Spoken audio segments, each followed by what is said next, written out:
We ended the last module by looking at the underlying math connecting the input layer and the hidden layer. I mentioned that there was one more piece needed to complete this puzzle, and that's the ReLU function. ReLU stands for Rectified Linear Unit. Rectification is simply some kind of truncation or adjustment, and the adjustment we're going to do here is to take only the positive values. That means that if any value in a layer's output is negative, we're going to replace it with 0. We'll take any positive value as it is. It turns out that this adjustment helps to decrease noise in our network. Actually, there are several variations on the theme, which just differ in how negative values are handled. They all make adjustments to these values, but ReLU is going to be our go-to activator function from now on.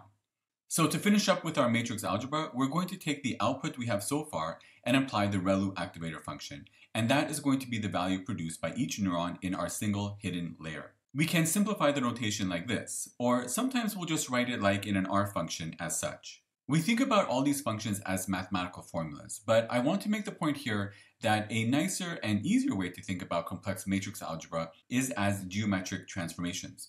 For example, imagine we have two simple matrices defining the geometric coordinates on a Cartesian plane. If we add the two matrices together, we end up at a new geometric location. What we're trying to do with all these functions is deconstruct a complex object by defining all the geometric transformations that we need to undertake to get to the correct label. A nice analogy used in the book is to think about a crumpled ball, but I think an origami image is going to be more intuitive. Imagine this lovely origami rhinoceros. It's a complicated three-dimensional object that we know is derived from a very simple piece of paper. It just experienced many complicated geometric transformations to get into its current state. Just like unfolding the origami to get to the basic underlying shape, we're trying to get to the basic pattern underlying complex data using geometric transformations. The second activator function, Softmax, is now going to take the A1 matrix of output values from the first layer as its input. Softmax has been around for a long time. What it does is to transform a number of values, which are going to be the values in an A1 matrix, and output the probabilities for each of a set number of categories.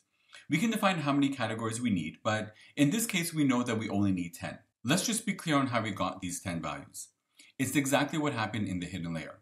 Here, the input, A0, was the 512 values that were given from the hidden layer.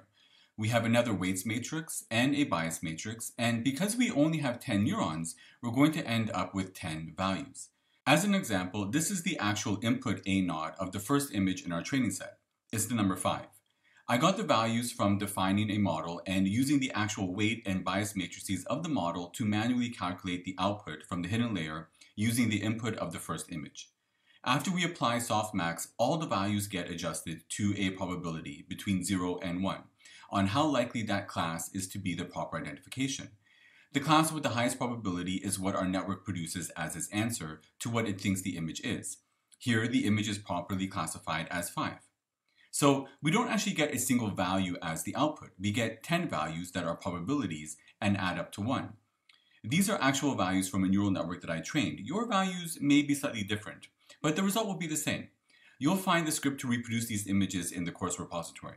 Notice that the probabilities for categories other than 5 are not really 0. They are just very, very small. And thus our image gets the label of 5. Do you remember what the train labels tensor looked like at the end of our reformatting in the first part? Instead of just having a single number, we wanted 10 numbers, all zeros except for the correct category, which would get a 1. This is exactly the output that the Softmax function provides. This is pretty important because we need to compare the output of our model with the actual values, and if they were in different formats, we're going to have a problem. Okay, so by now we understand what it means to run through our model once. Each run-through is going to consist of a mini batch of 128 samples from our training set, and each epoch is a complete run-through of all 60,000 images. That takes care of the first two parts of our training model. In the third part, we calculate the accuracy and the loss functions for each mini batch. For us, the accuracy is going to be how many classifications did we get right. Each image can only have one label. So does it match what's in our train label tensor or not? That's not so difficult. But the loss function is a bit tricky. Remember, this is the value that we're trying to minimize. Another name for this is the objective function. This is the key value that our model is going to use to determine how well the model is performing. The function we're going to use is Cross-Entropy, which just allows us to compare two distributions. Remember that that's what the Softmax is going to give as output, and that's the format that we put our training labels in before we started. To do this, we'll use a specific variant of cross-entropy called categorical cross-entropy because we have 10 possible classes in each distribution, so we have categorical data. So how do we find the weights matrix that provides the lowest loss value? Well, in the first mini-batch run-through, we just use the weight matrix with random values. So it's not going to be surprising that our accuracy is going to be really low and the loss is going to be really high. Decreasing it is what happens in the fourth part of our training. This is the hard part.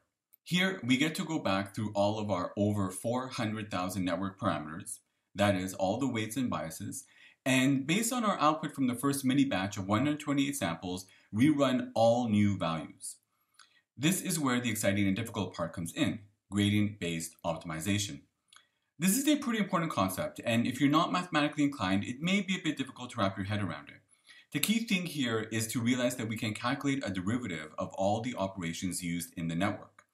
What I mean by that is that they are all differentiable. Okay, so what's a derivative and why is that exciting for defining our model?